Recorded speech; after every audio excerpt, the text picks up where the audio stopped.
Hi everyone, this is Renee from Better Luck Mystic, and I'm continuing to share the redraw that I did of the Shining Tribe Tarot, Awakening the Universal Spirit by Rachel Pollock.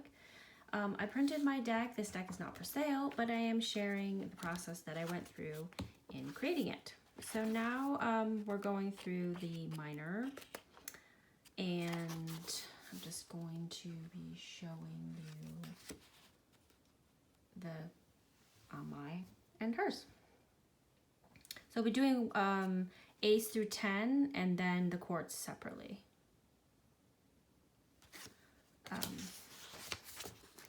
This whole process really made me very familiar with this deck and also with Rachel Pollock's ideas, deeper ideas about tarot and about what she thinks kind of a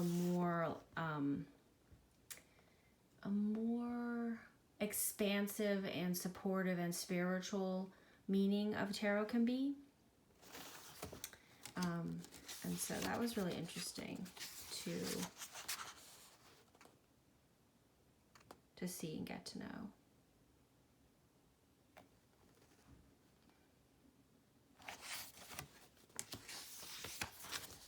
This is the one misprint in the deck.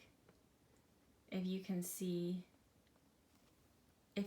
what's wrong, you can put it in the comments below. This card also is very different from hers. When I first started, these are some of the very first cards I drew. I was kind of scared to kind of go my own way, but as I get further and further in, I get less and less scared. I mean, this card's pretty different. There's the woman and the dog, but you can see I put the dog and the woman there. And this one's really different. I was inspired by her spinal column, but I didn't really want the spinal column, so I did the more specific chakras, which I think she talks about in the book. This one was really different too.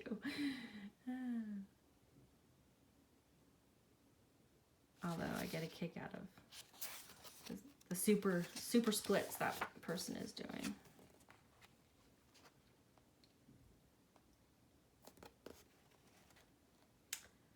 Nine of trees. And then 10 of trees. Also, another mistake that I made was I didn't center my art in a way where I could get it on the template, so some things did get chopped off.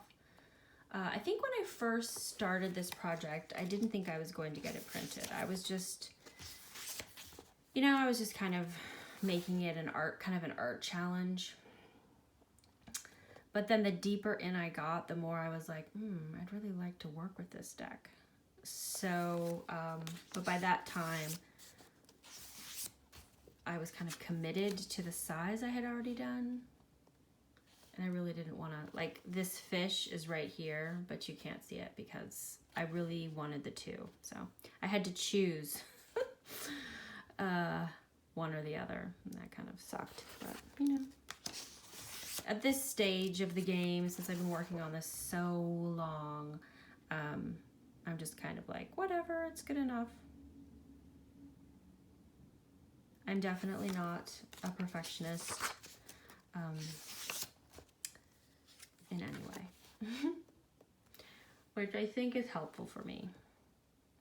Like the two rocks bashing together over here kind of got cut off, which is a little unfortunate. This is one of my favorite cards, and it's actually really similar to hers. It's so simple. I really like it a lot.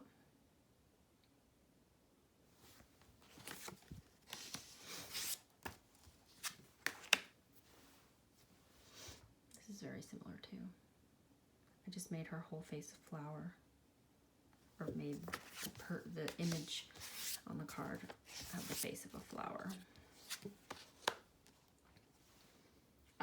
Yeah, I was just really inspired by Rachel Pollock's stories and images. and the images and symbols that she used in the deck were gleaned from all over the world. I really enjoyed hearing about that, and in some instances just investigating it myself.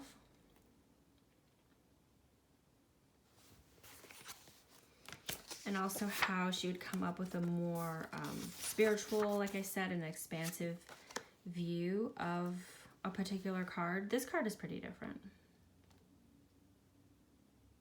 But again, the idea is the same. This card's funny. I mean, the way I interpret it is kind of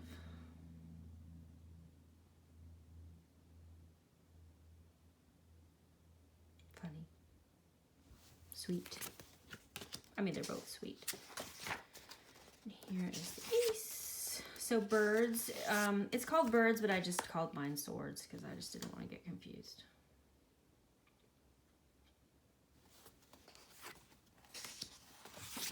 This is also one of my favorites. I think the expression on these birds is so funny.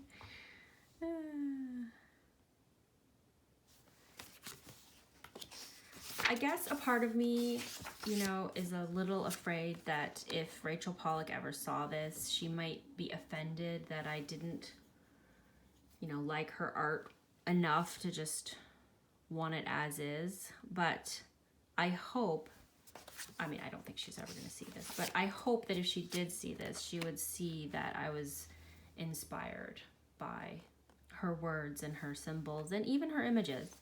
So much so that, you know, I drew a whole new deck.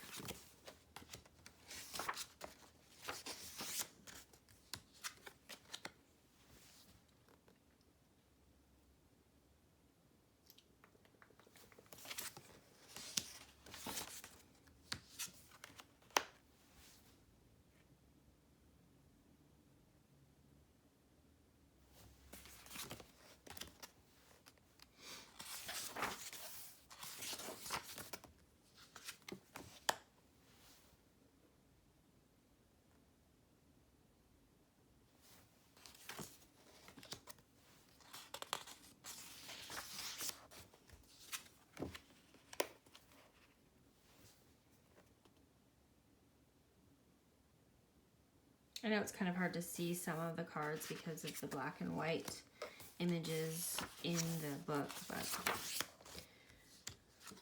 I can't do anything about it. I like the way this turned out. Oops, I don't know why it won't stay.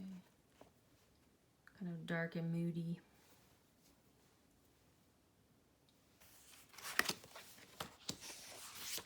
And 10 of birds, which looks very nightmare-y. You know, this card is such a strange card. You know, we've got strange bird, beast animals. We've got this woman who's like kind of a woman, kind of a bird. She's obviously really having a bad day. But I didn't really change the card that much. Even though it's very weird, I really liked it at the end of the day. So sometimes once you hear what Rachel has to say about something, it's hard not to see it.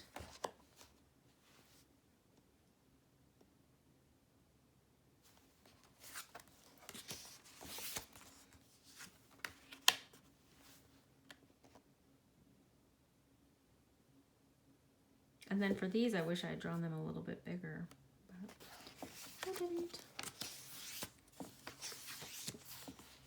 This one's almost identical, except for the little figures different.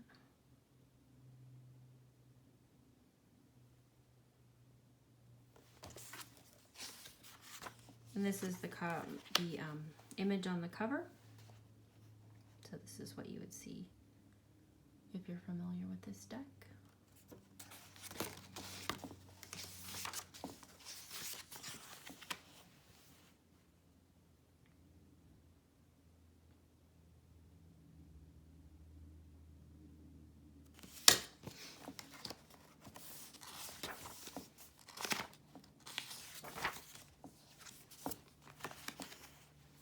This is also very similar.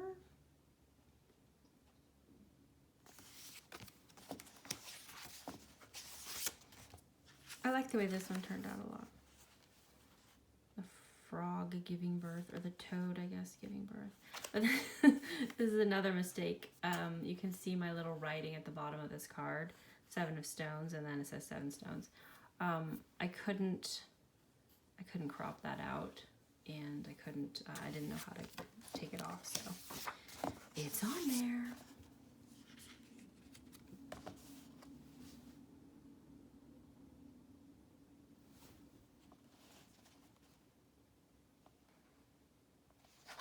Eight of stones. This card is this card's pretty different. I got really inspired. Look at her like glowing shoes. Cute. I think Rachel said this is supposed to be her, kind of like her in the picture. And then here's the 10 of stones. Very similar. I really liked the story that went along with this card. Okay, so that is all the ace through 10, and then I will take you through the courts, which are renamed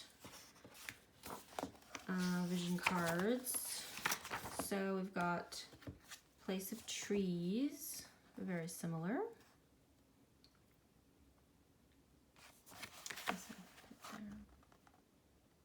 Again, I really liked the story that went with this.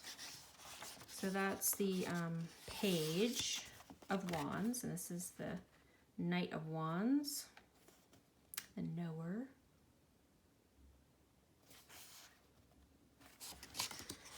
And then the Gift is the Queen of Wands.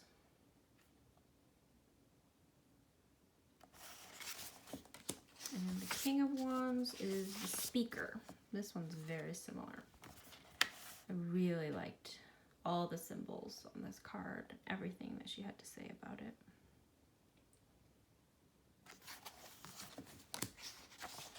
And then we move on to Rivers, which are Cups, and this is the Page of Cups, the Place of Cups,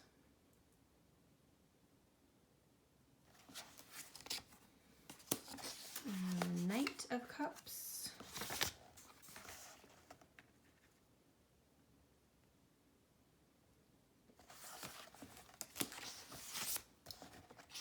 and the Queen of Cups, the Gift of Rivers, Gift of Cups.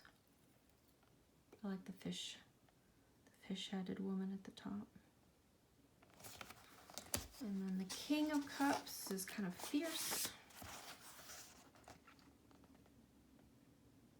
It's the Speaker of Cups, or Speaker of Rivers.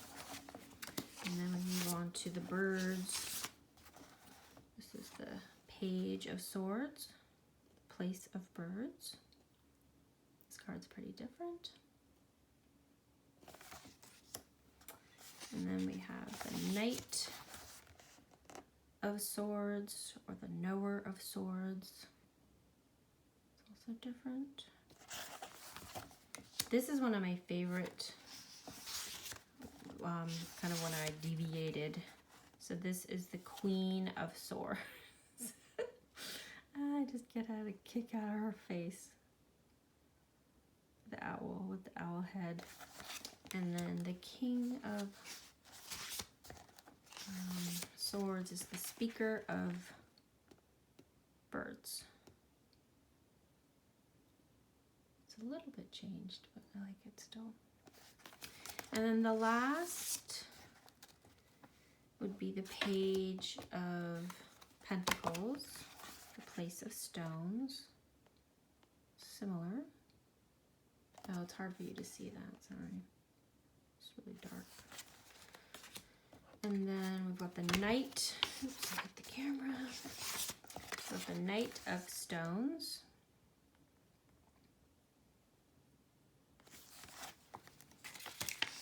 And then the Queen of Stones, which is the Gift of Stones.